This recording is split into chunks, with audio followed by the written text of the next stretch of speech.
दो सुपरस्टार आज एक साथ बैठे हुए हैं। एक राजनीति के सुपरस्टार रामदास अठावले जी हैं, केंद्रीय मंत्री, और दूसरे बॉलीवुड के हीरो नंबर 1 गोविंदा जी हैं। काफी लंबे समय तक सर आप दोनों के बीच में चर्चा चली है, क्या धमाल होने वाला है अब इस बार? मैं शुभेच्छा प्रदान किया, उसी लिए खास आज हम लोग दोनों ने यहाँ पे मुलाकात की। और इलेक्शन से पहले भी मैंने मुलाकात की थी, परंतु बहुत से मुद्दे जो है उस वक्त मैं चर्चा नहीं कर पाया।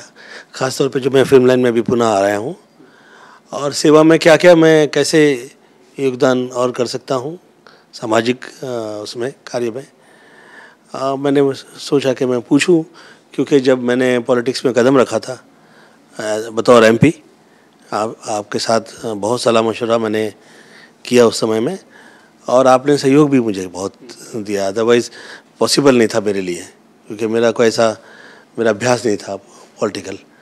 तो उसमें आपका सहयोग मिला मुझे, जो बतौर जैसे घर परिवार की तरह, मित्रगण की तरह। तो मैं बहुत बहुत धन्यवाद देता हूँ सदैव। और आपका जो नेचर है मुझे बहुत अच्छा लगता है। ऐसा कभी लगा नहीं कि मैं बहुत एक बड़े व्यक्तिमत्व से या एक ऐसी व्यक्ति विशेष से मिल रहा हूँ। एकदम अच्छा नेचर है, सरल है, तो मुझे बहुत अच्छा लगता है। आपके साथ पूछने में मुझे ऐसा लगता है कि किसी प्रकार के कष्ट नहीं आएगा। और आदरणीय एकनाथ शिंदे जी के लिए, आदरणीय फडणवीस जी के लिए, आदरणीय अजीत पवार जी के लिए, आदरणीय मोदी जी के लिए, आदरणीय आठवले जी के लिए मैं बहुत बहुत शुभेच्छा प्रदान करता हूं और माई से प्रार्थना करता हूं कि ये विजय जो है ये ऐसे ही रहे सदैव। और आप तो सदैव विजयी हैं ही ये कृपा है। शिंदे जी के लिए मैं शुभेच्छा प्रदान करता हूं कि आपकी जैसी इच्छा है, आप जैसे चाह रहे हैं, और माँ सरस्वती की जैसी आपके पे कृपा है वो माई प्रदान करे और किसी प्रकार का कष्ट ना आए। मुझे जो अवसर प्रदान किया गया सेवा का, उसके लिए मैं बहुत बहुत सब लोग का धन्यवाद प्रकट करता हूँ, आभारी हूँ। धन्यवाद। जिस तरह से विधानसभा चुनाव के बाद रिजल्ट आए, क्या आपको प्रचार के दौरान ऐसा लगा था कि इतनी भारी संख्या में जीत मिलेगी?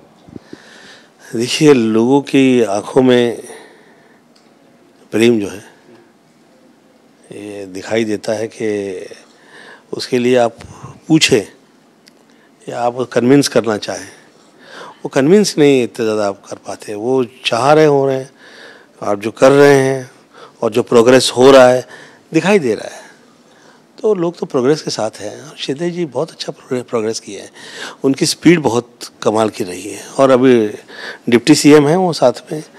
और जो आपकी इच्छा है आपके ऐसे अवसर प्रदान किए जाए, ऐसे मैं प्रार्थना करता हूँ, क्योंकि वो प्रोग्रेसिव तो बहुत है।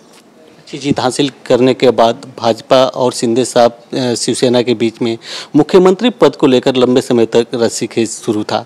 उस समय आपके दिल में क्या था? आपके दिल के चहेते मुख्यमंत्री कौन चाहते थे आपको? मैं सही व्यक्ति नहीं हूँ ये सवाल पूछने के लिए, क्योंकि मैं बहुत मस्त रहा करता हूँ। जिस वक्त मैं पॉलिटिक्स से निकला तो वो लोग को लग रहा था कि थोड़े दिन तक एक्टिंग कर रहा है। फिर 5 साल निकल गया, फिर लगा कि हाँ आज नहीं तो कल आएगा, फिर 10 साल निकल गया, फिर 15 साल निकल गया, अब 18 साल हो गए तो मुझे ये सब सवाल नहीं पूछिए। मुझे तो सेवा का अवसर प्रदान किया गया, और ख़ास तौर पे इस भूमि में, क्योंकि जो सितारे निकले हैं, टॉप पे आए हैं, महाराष्ट्र की भूमि ने ही सभी को इतना ऊंचाई पे पहुंचाया है। इस भूमि के प्रणाम करता हूं मैं, और ऐसे ही सेवा के अवसर मिले ऐसी मैं प्रार्थना करता हूं। अदरवाइज फिल्म लाइन जो है, फिल्म लाइन और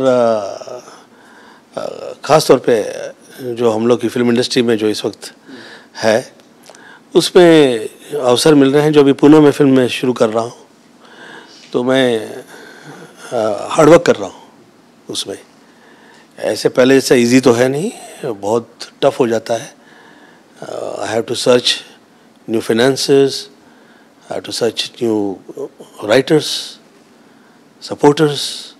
I have to gather all those people around me, those who becomes the reason behind the success. So I'm just praying. और जिस वक्त मैं विरार से निकला था तो मेहनत ही कर रहा था, अब पुनः करेंगे। और ये शुरू से मुझ में प्रयत्न जो मैं शील रहा हूँ, इसीलिए मैं गोविंदा हो पाया। और वही आदरणीय आठवले जी हैं, सदैव प्रयत्नशील हैं और कामयाब हैं। हम लोग पे ये कृपा रही है और रहे, ऐसी माई से प्रार्थना करता हूँ। एक आप शिवसेना के नेता हैं, स्टार प्रचारक भी रहे हैं, शिवसेना के सारे कार्यकर्ता आपको फॉलो भी करते हैं। सबकी इच्छा है कि शिंदे साहब को गृह मंत्रालय मिले। मैं शुभेच्छा प्रदान करता हूँ। आपकी इच्छा जो है, उस इच्छा की आप पे कृपा रहे, ऐसी मैं शुभेच्छा प्रदान करता हूँ। और वो प्रोग्रेसिव हैं, वो जो जहाँ पहुँच जाएंगे वहाँ पे ऐसी कामयाबी उनको दिखाने का मुझे लगता है कि वो दिखा देंगे अपनी तरफ से कि ही इज़ वेरी प्रोग्रेसिव। आज मुझे ऐसा लगता है कि ये जो नेचर है, एक सरल नेचर जो है, प्रोग्रेसिव नेचर है, ये बहुत कृपा की बात है। ये लक होता है, गुड लक होता है, और वो है आपके साथ। तो all the best, thank you so much. Ramdas Athawale ji भी बहुत बड़े अभिनेता हैं, इनकी एक्टिंग कैसी लगती है? चुनाव प्रचार के दौरान भी कई जगह आप लोग साथ में रहे, क्या आने वाले दिनों में आप दोनों एक साथ काम कर सकते हैं? क्योंकि बहुत सारे नेताओं के ऊपर हम काम कर चुके हैं, हम कामयाब हो चुके हैं और साथ में काम किया है।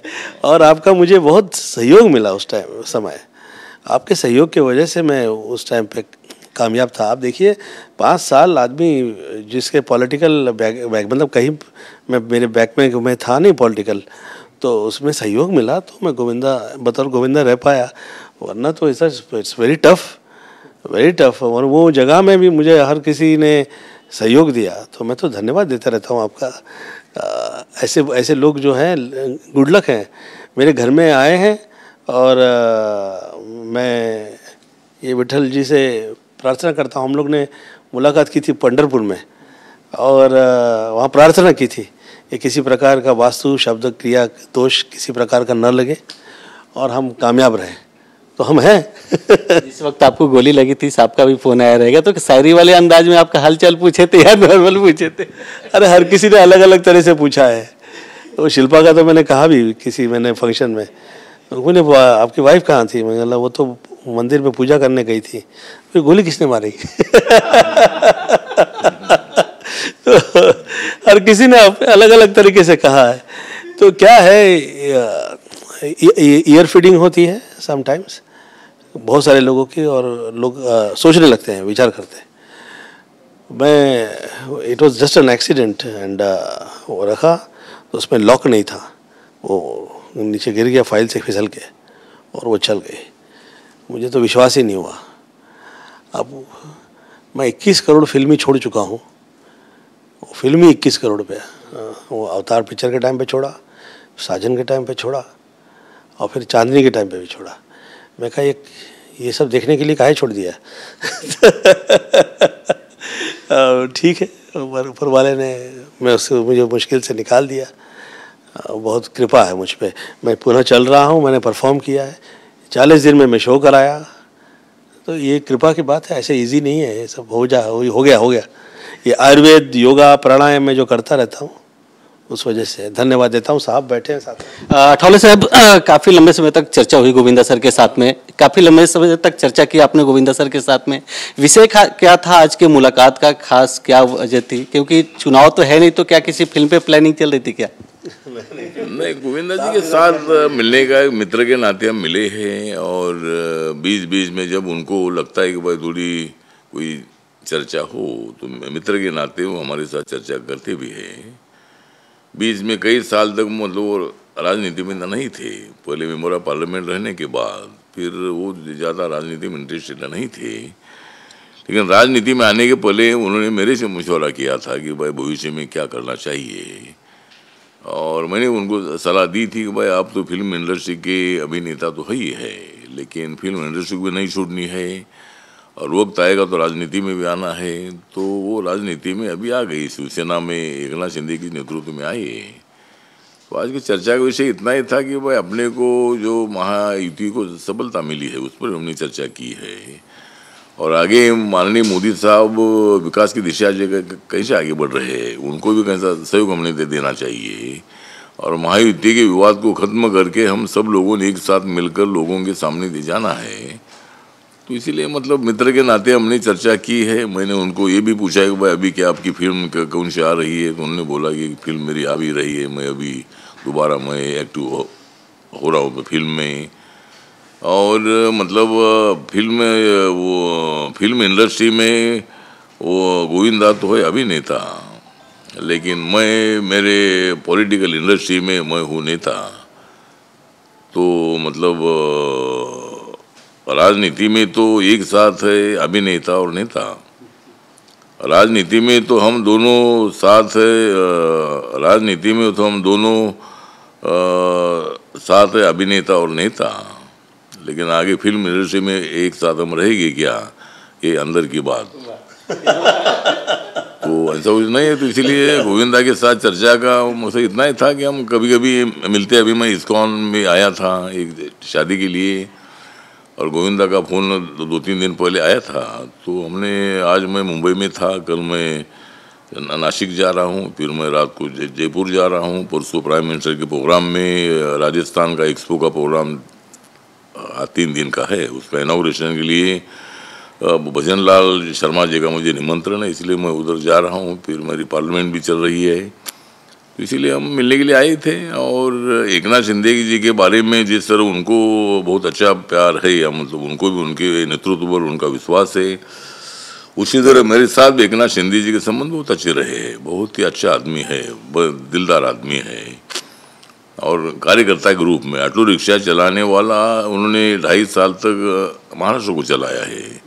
ये शायद संजय राउत को मालूम नहीं है। संजय राउत तो बोलते कि ऑटो रिक्शा चलाता था, और वो ऑटो रिक्शे चलाते चलाते महाराष्ट्र को चलाने के लिए आया, लेकिन संजय राउत जी को मालूम नहीं है कि भाई वो ग्रास रूट से लोग मतलब आधे आते हैं।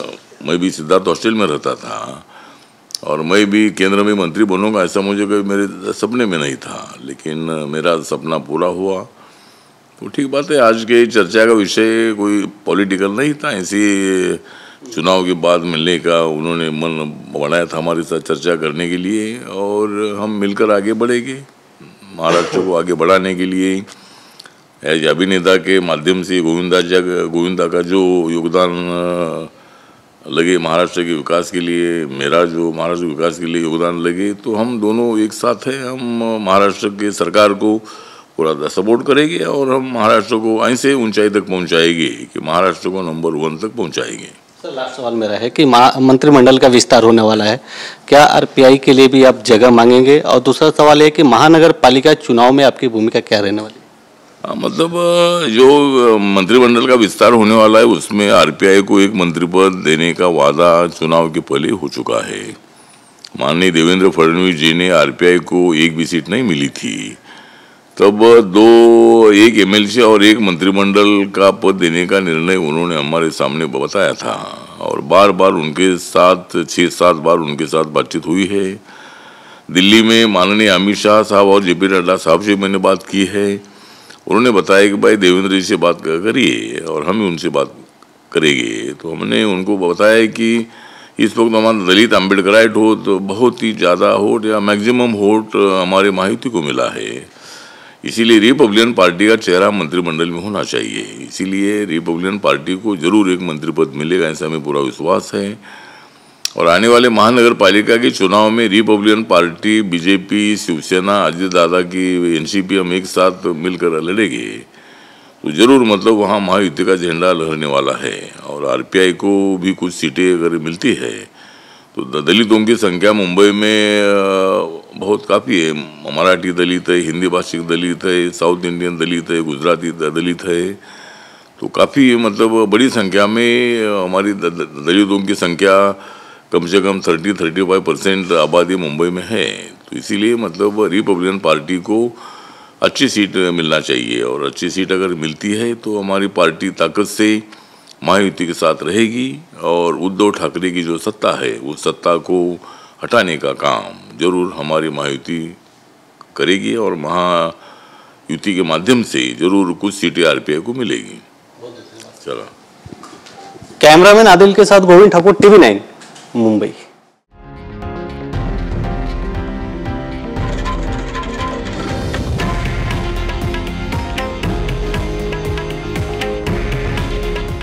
आहे देशातील नंबर 1 न्यूज नेटवर्क आणि आपण पाहत आहात TV9 मराठी। काळजी तुमची, हित महाराष्ट्राचं।